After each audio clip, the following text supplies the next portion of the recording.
Hello po, welcome to my vlog. Adobong sitaw tayo ngayon.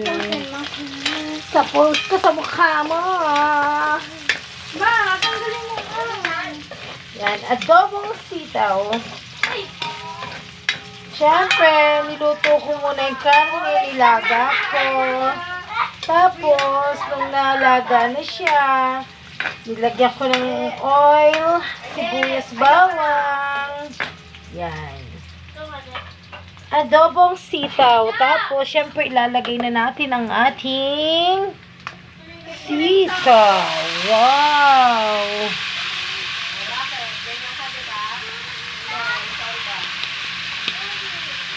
Medyo nakachamba ako sa pagbili ng sitaw.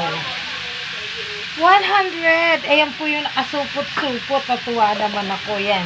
Fresh pa siya, oh. Guys, fresh siya ngayon. Bata-bata pa. Mas bata sa akin yan.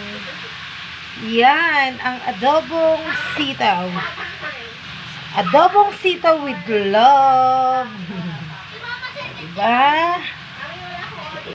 Ayan guys. Nilagyan ko na po siya ng asin bitchin. Konting asin lang po yan. Paminta at cubes. Pork cubes. Mamaya na po yung toyo at iluluto pa natin siya.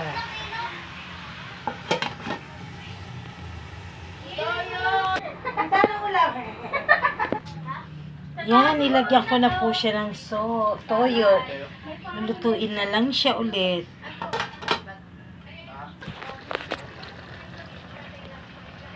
Guys, maluluto na ang aming adobong sitaw. Thank you po. Thank you for watching and thank you for viewing. Ay, follow pala. Sorry, follow.